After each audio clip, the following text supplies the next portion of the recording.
Good morning, everybody. We have a mixed to higher trade in the grain markets here early on Thursday morning.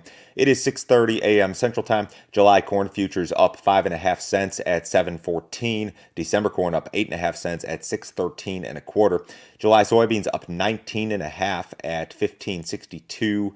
November soybeans up 12.5 at 13.95 and a quarter. We've got a marginally lower trade in the wheat market. July Chicago wheat down 4.25 at 7.40 and a quarter. We have the July Kansas City contract down just a quarter cent at 7.16 and three quarters. If you guys are listening on the podcast, as always, thank you for tuning in. I know a lot of you guys listen on a daily basis, and I really appreciate that. If you're watching on YouTube, make sure you hit the like button. Make sure you subscribe to the channel. Help me to grow this thing. My goal is to hit 2,000 subscribers. We're sitting at about 1,800, so certainly hit that subscribe button if you have not already. If you need some additional assistance from me, go to my website. It is www.standardgrain.com. Go to that website, click on Grain Marketing Plan here in the upper right-hand corner. For $49 a month, I offer a subscription service. It includes my morning email, which goes out every business day at 6:30 a.m. Central Time. That is accompanied by a text message service and also subscriber-only videos and content. I'm doing a lot more of these. I did one yesterday regarding the corn market. What happened in 2008 versus what is happening in 2021. There are some parallels here, at least from the technical side, that I discussed. I discussed what's possible or probable, why this matters, why maybe it doesn't matter. I kind of got into some detail here. So if you're looking for some more information along those lines and a lot of things more related specifically to cash grain sales, capture and carry grain marketing, that sort of stuff, it's all included in that subscription service. To get into the headlines here this morning, U.S. ethanol production is mostly sluggish while ethanol prices surge. Weekly output in ethanol, 952,000 barrels per day last week. That was up 0.7% on the week. It was down 8.1% versus the same week in 2019, which of course I'm using as our last pre-COVID benchmark year. Ethanol stocks were up on the week. They were up 3.6%, but still ethanol stocks at their lowest level seasonally since 2014. Ethanol prices have surged and trade their best level since 2014 this week.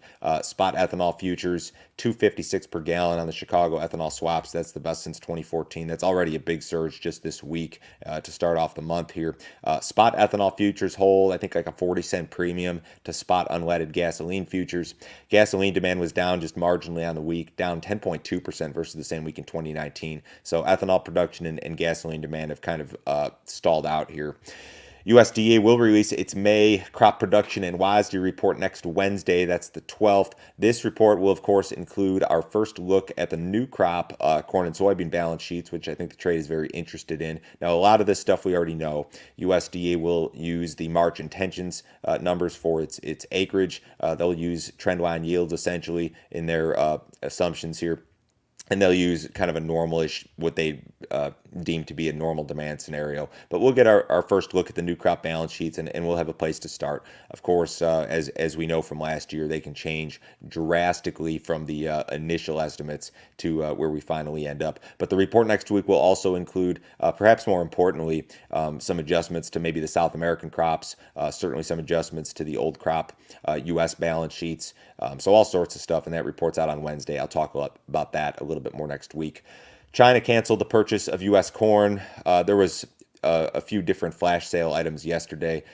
There was a 140,000 metric ton cancellation of a previous Chinese corn purchase. That probably caught the most attention. Maybe that had something to do with some very early weakness in the corn market yesterday. May have had something to do with weak action in the calendar spreads. There was also some additional activity, though, a 147,000 metric ton sale to an unknown destination that was split between old and new crop. Also a 184,000 metric ton sale to Mexico for new crop delivery. So that Chinese cancellation, it's a headline, but it wasn't a big number, and obviously hasn't hurt the market a whole lot given the trade here this morning. Brazilian weather forecasts remain pretty dry for the most part. Same story, different day here. Today's forecast offers really more of the same. Dry conditions for key Brazilian corn growing areas for at least the next 10 days. There's some stuff possible in the extended forecast, but when you're in a drought like this sort of scenario, it seems like the rains always fail. There, of course, is always the possibility that these forecasts shift and introduce some rain, and that, of course, would be a negative input. But the market's in the process of discounting a very light crop in regard to that Brazilian corn crop, the second crop. Drier areas of the western U.S. may see rain later this month. You look at the next 7 days, there's not a whole lot of rain in store for the western corn belt, but you go out past that, and the forecast is offering some more substantial rainfall for a lot of Iowa, Nebraska, Kansas, in addition to central and eastern areas, which have been wetter by comparison as of late. A lot of these rains, again, expected to come closer to the second half of the month. Lesser amounts still seen for the Dakotas, which remain hugely problematic and extraordinarily dry. We will have an export sales report this morning at 7:30. Corn sales expected 300,000 to 1.5. That's old and new crop combined. Soybeans 0 to 800. Wheat 100 to 750. Cattle market was able to come back and finish the day higher yesterday. It had kind of an ugly start, finished higher. Cash cattle, just some light activity so far, 117 to 119. We'll see what develops today. The boxed beef market continues to surge. Choice boxes up 356 yesterday at 304.78. Select boxes up 227 at 286.18. Unbelievable move there. Stock market's just marginally higher ahead of the cash open. The S&P's up 2. The Dow's up 26. Gold's up $8. Silver up a little bit. The U.S. dollar is down just a little bit. Crude oil is down 45 cents in the June WTI at 65.18. Bonds up just a little bit. Everybody have a wonderful day. I'll talk to you a little bit later.